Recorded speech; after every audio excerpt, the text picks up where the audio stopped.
Pero recuerden los arquetipos, que es algo mucho de una progresión más lenta, con imágenes, pero el enfoque debe estar en enseñanza de alto nivel y de centrarse en las preguntas que vienen de los mismos estudiantes. Y esto les permite a ustedes recalcar el proceso del análisis crítico y no preocuparse tanto de los fantásticos sonidos y de las gráficas que deslumbran. Esto me recuerda hace 30 años una persona que comentó que el estudiante que venía de un ambiente de medios modernos a un ambiente tradicional, de un aula donde se usa el papel y lápiz, le parece a esta persona que está entrando a una mazmorra medieval. Por otro lado, lo que se busca es enseñar análisis crítico para que la persona salga del aula y se lleve las destrezas, las técnicas aprendidas para evaluar y para pensar por su cuenta y las transponga al medio abrumador de los medios, al entorno de los medios. Ahora tenemos una llamada de la Universidad Autónoma de Baja California de Mexicali. Bienvenida, la pregunta. Sí, si bien la compresión y la descompresión de imagen ha bajado mucho los costos en el envío de imagen, tengo entendido que el problema o el costo del envío a través de satélite o líneas dedicadas de teléfono todavía es gravoso, digamos, para este tipo de sistemas en empresas grandes. ¿Qué nos podría comentar Richard en torno a eso? Si los costos van a bajar o seguirá siendo un impedimento.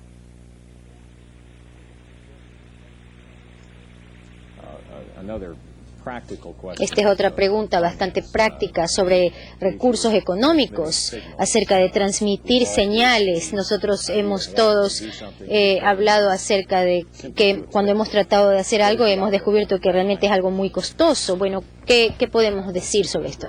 Bueno, creo que con relación a la capacidad satelital definitivamente es un caso de oferta y demanda. Hay poca oferta y la demanda es la que va a configurar los precios. La pregunta acerca de la utilización de compresión de video es un punto muy importante, un comentario importante, porque eso es lo que estamos haciendo en la teleconferencia y en los sistemas de video. Se puede comprimir esa señal de video que hoy día en nuestro show estamos usando un transpondor completo y se puede utilizar algo hasta 5, 6, 7% del transponder. Así que la señal se comprime y eso determina el precio de la transmisión. Ahora tenemos una llamada de Tijuana, Instituto Mexicano de Seguro Social de Baja California. La pregunta, por favor. Sí, esta pregunta es referente al CBT. Y dice así: ¿se puede un módulo de CBT, como el que comentaba el Dr. Bernard Dodge, implementar por fases? ¿Y cuál sería el equipo o el kit inicial en cuanto a equipo de transmisión, equipo de cómputo y la preparación humana que debería de existir para manejar este tipo de módulos?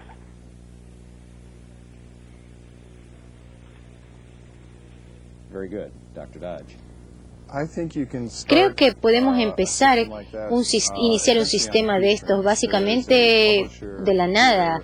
Aquí tenemos un editor que se llama Tom Snyder Productions y él mismo, el gerente, era profesor de primaria hace unos 10 años. Lo que su compañía ha desarrollado está diseñado para una aula de una sola computadora. Básicamente hay una computadora y una pantalla, un monitor, y es todo muy sencillo y es muy visual, por supuesto. Y lo que hace es que crea un ambiente en el cual toda la clase, todo el grupo está debatiendo y está tratando de llegar a un consenso. Y con un sistema, con una destreza, una técnica muy sencilla, se puede crear esta situación en un aula, y una sola computadora no cuesta mucho, y de esta manera realmente se puede llegar a mucho, pero por supuesto es necesario que haya un buen sistema, un buen diseño y un buen profesor. Tenemos ahora una pregunta por fax que nos viene de Chiapas, de Pemex. Tiene que ver con el CBT. Después de aplicar la capacitación basada en computadora, en el proceso de aprendizaje. ¿Qué sugerencias tiene usted para evaluar a los estudiantes? Nuevamente, esto es algo bastante difícil. Yo puedo informar sobre otra situación en la cual hemos tenido niños que han pasado por un proceso de 8 semanas en los que ellos mismos han creado su propio software, su propio programa, y durante esas 8 semanas han estado aprendiendo sobre lo que saben sobre un país y lo han incorporado en un software que yo había creado, y han creado un juego de aventuras. Bueno, ¿y cómo se sabe qué es lo que aprendieron? Me parece a mí que lo único que podemos evaluar es viendo los productos de ellos, lo que ellos han creado, observando casi como un etnógrafo o antropólogo, viendo quién habla con quién y qué tipo de cosas están diciéndose, cómo es la conversación. Y así luego podemos decir, bueno, estos niños, estos educandos, pueden trabajar mejor en un grupo, pueden realmente empezar a partir de una situación bastante confusa y volverla concreta. Bueno, si se puede hacer eso, no sabemos porque no tenemos datos. Bueno, entonces podríamos considerar un éxito. Otra pregunta en vivo y en directo de La Piedad, Instituto Tecnológico de La Piedad en Michoacán, México. Bienvenida a la pregunta. Gracias, señorita. ¿Podrías poner un ejemplo práctico sobre el diseño para la creación y evaluación de un modelo de enseñanza, incluyendo una base de datos como estrategia de enseñanza?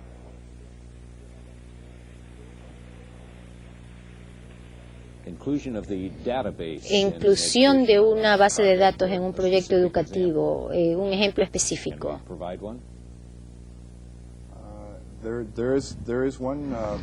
Hay un producto muy interesante que usted puede informarse, que lo desarrolló la Universidad de Vanderbilt en Estados Unidos. Se llama el Jazzberry Woodbury Series. Y básicamente esta serie trata de 15 a 20 minutos de video en el cual se presenta un problema y todas las claves que usted necesita se encuentran allí en ese video inicial. Pero también hay bases de datos adicionales provistas. Y, por ejemplo, hay un programa sobre ecología. El uno se llama El caso de los patos que faltan, patos ausentes. Y entonces hay que tratar de ver por qué es que faltan estos patos en este lago y por qué ya no están allí. Entonces, tratando de resolver esta pregunta, los niños están aprendiendo de una manera muy constructivista cómo resolver un problema confuso. Así que ese sería un buen ejemplo de eso. Tenemos una pregunta por fax de la Universidad de Guadalajara, Jalisco, acerca de una acreditación.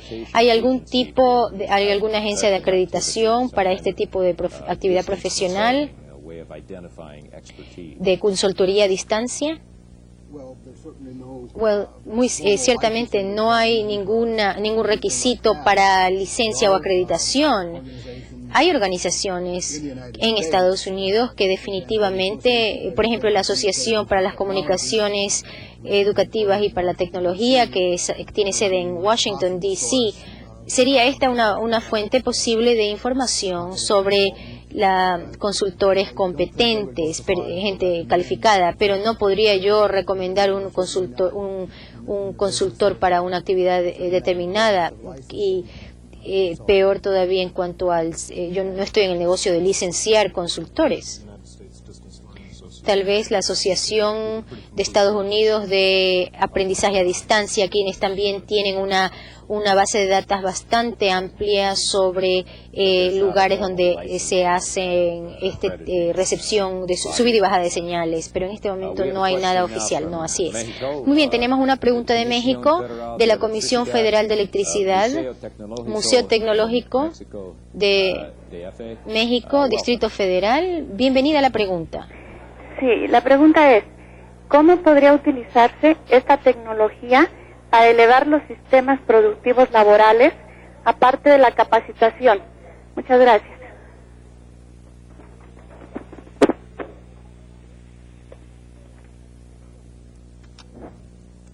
All right. Who would like to comment on that interesting question? ¿Quién quisiera comentar esta pregunta tan interesante? Yo creo que Si entiendo la pregunta correctamente, lo que estamos preguntándonos es si fuera de la actividad de capacitación, ¿cuáles serían las cosas que podríamos hacer? Es difícil decir cómo vamos a hacer algo a alguien sin llamarlo capacitación. Puede ser que no haya un programa formal de capacitación, sino actividades informales. Quizás la gente solamente participa tiene un contacto interactivo, no formal, pero muchas veces lo que se llama es el networking, o sea, una especie de comunicación informal e intercambio de ideas. Se conoce a otros profesionales del área y se aprende mutuamente los unos de los otros. Esa es una de las maneras en que se puede continuar aprendiendo fuera de una actividad formal. Otro aspecto es que cuando capacitamos a alguien, por ejemplo, están ellos en un aula y nosotros tenemos toda la información en ese momento. Eso puede no ser el momento en que se necesita esa información, así que si parte del proceso de capacitación era empacar la información dada durante el entrenamiento de tal manera para que la puedan ellos acceder fácilmente cuando la necesiten, entonces sí se puede continuar la capacitación sobre la marcha, y simplemente esto es un sistema de hypertext y se puede mantener de esta manera. La portabilidad de los sistemas de capacitación son muy importantes. Por supuesto que también quizás lo más portátil en tecnología son los textos impresos, por supuesto son los más accesibles, también tenga usted eso presente.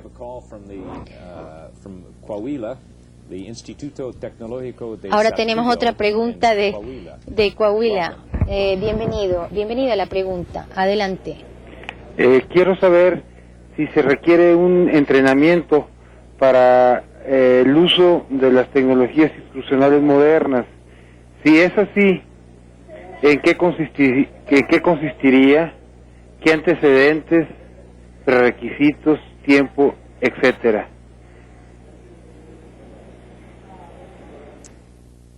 Esta es otra pregunta muy práctica. Tenemos aquí un par de doctores que tienen más capacitación de la que podríamos nosotros obtener. Bueno, aquí la pregunta corta es la de largo plazo. Nosotros tenemos una maestría en tecnología de la educación, pero en el transcurso de 2 años y medio se aprende casi todo lo que hemos mencionado aquí, y básicamente se convierten en resolvedores de problemas a través de los medios. Es cuestión de educación a largo plazo, no es algo que se puede aprender en un seminario taller. Otra cosa que también hay que tomar en cuenta es el aspecto que he mencionado, y es que es probable que se necesite un grupo de apoyo dentro de su organización, y contratar a un profesional y establecer una visión de lo que puede hacer ese grupo de apoyo es necesario, y también hacer que ellos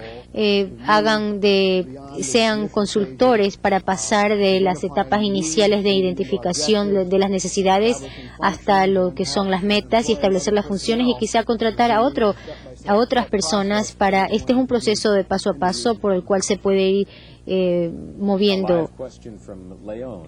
Hay otra pregunta en vivo y en directo del Instituto de León. Bienvenida a su pregunta. A ver, por favor, la pregunta. Sí, la pregunta es la siguiente. Si la eficiencia y efectividad de estas tecnologías modernas de instrucción han sido comparadas con respecto a otros métodos de instrucción, y cuáles han sido los resultados. Gracias. La comparación de las nuevas tecnologías con las metodologías, con otras metodologías. Bueno,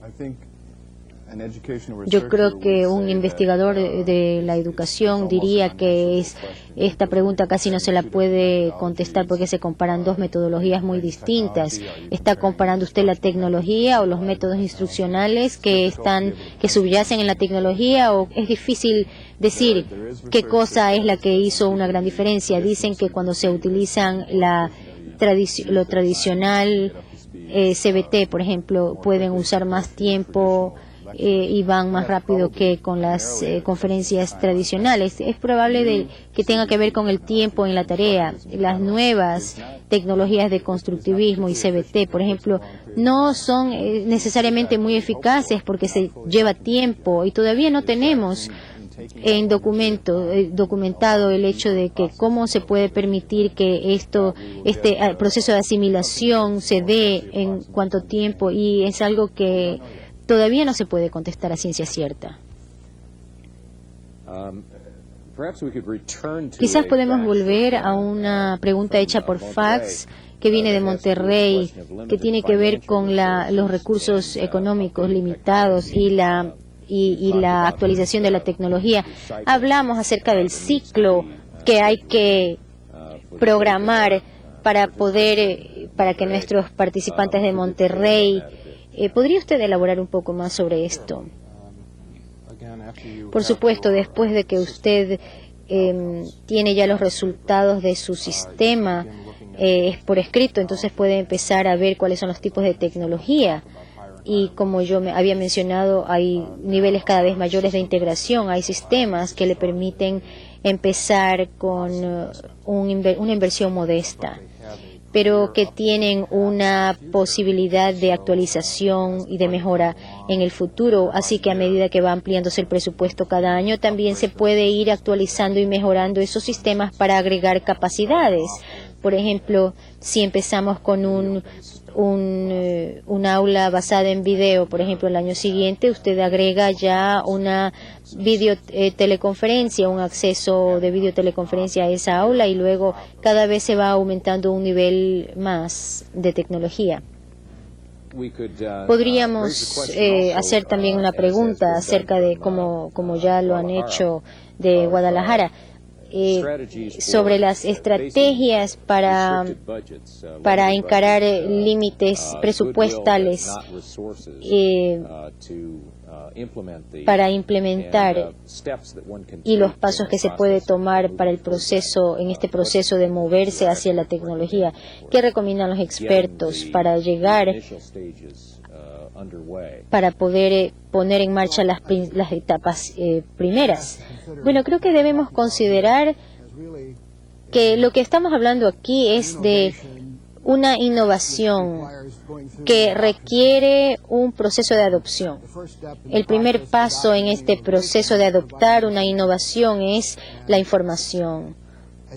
Creo que el que es responsable de la instrucción y de las actividades de tecnología educativa en ese ambiente tiene que empezar informando ciertamente a los gerentes. O sea, los que toman decisiones son los que tienen que tener un sentido de propiedad de este proceso, y también tiene que darle un sentido de propiedad a las personas que están haciendo la capacitación y a los mismos a los capacitandos también. Cualquier cosa que tenga que ver con un programa o un grupo de capacitación tiene que relacionarse a este enfoque constructivista de uso de computadoras o de objetos reales. Los estudiantes que tienen más éxito y los programas que tienen más éxito tienen un sentido de propiedad, de que esto es mío, de todos los participantes. Es una sensación de pertenecer, una actividad de participación, y este debe ser el caso dentro de toda organización. Es decir, que todos los miembros de la organización, desde arriba hasta abajo, tengan una sensación de pertenecer, que ellos son parte de este proceso de toma de decisiones, de que ellos saben cuáles son las metas, de que están de acuerdo con los procesos para lograr estas metas. Y también yo añadiría que, dado que algunas de estas tecnologías ya llevan años de uso, de aplicación, hay muchos casos de estudio que se han documentado y que pueden ustedes estudiar y pueden ver industria por industria. Sí, aquí hay una historia de éxito. Muy bien, y ahora pasemos a otra pregunta en vivo y en directo de CENACE, Comisión Federal de Electricidad de México, CENACE, el Distrito Federal. Adelante con su pregunta, por favor. Sí, quisiera empezar por felicitar al panel de los conferencistas, así como la organización en esta ocasión. La pregunta está relacionada con lo que mencionaron a través de los sistemas portátiles de comunicación de telecapacitación, si pudiesen abundar más en cuanto a el equipo y la parte económica que esto representa. Gracias.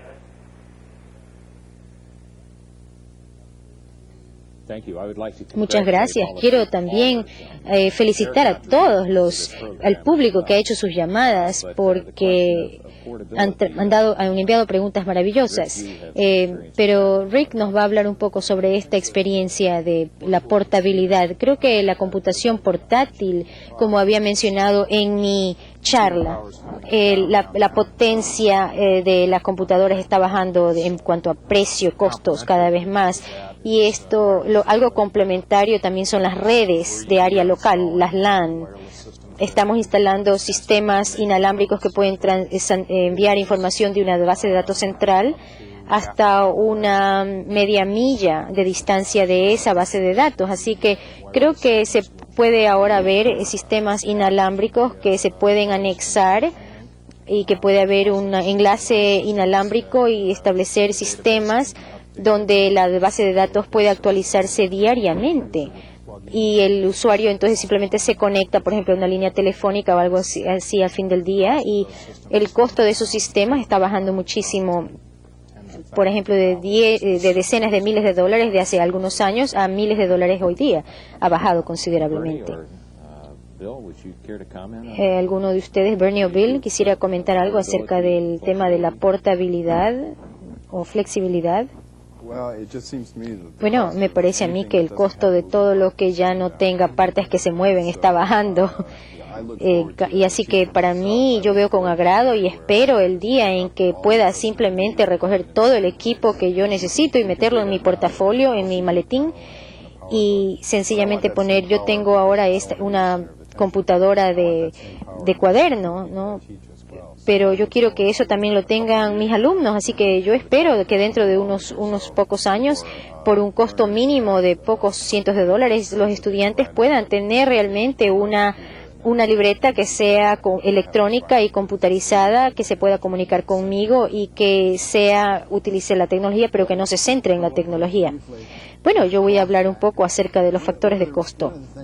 Una de las cosas que hace que los costos bajen es que cuando es útil en el mercado de los consumidores, las cosas que son solamente útiles a nivel industrial y en las escuelas, entonces esa tecnología sigue a un precio bastante alto. Pero una de las razones por las cuales las computadoras personales y las Macintosh y todas estas han bajado de precio dramáticamente es porque venden muchísimas.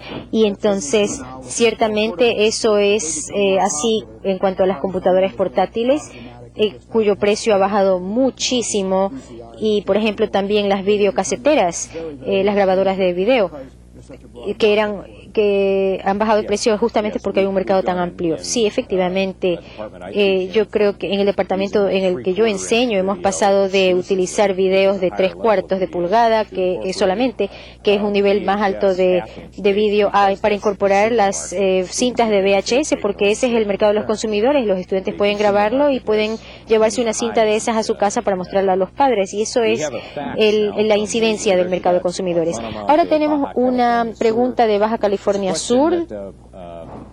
Esta pregunta es más general o filosófica. En las experiencias que nosotros tenemos ahora con la interacción inteligente utilizando este tipo de tecnologías, ¿cuáles son algunas de los temas filosóficos que conllevan y qué tipo de resultados estamos experimentando a un nivel un poco más conceptual?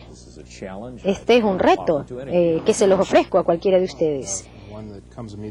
Bueno, la que se me viene a la mente es la respuesta de que hay un mayor nivel de eficiencia y productividad en cuanto al tiempo y la capacidad de pasar más tiempo con su familia porque no está viajando tanto o porque tiene acceso a la información que necesita el momento que la necesita y no tiene que meterse en su auto y manejar y conducir hasta una biblioteca o algún otro sitio para hacer la investigación del caso, sino que creo que la calidad de vida mejora muchísimo y se ahorra mucho tiempo.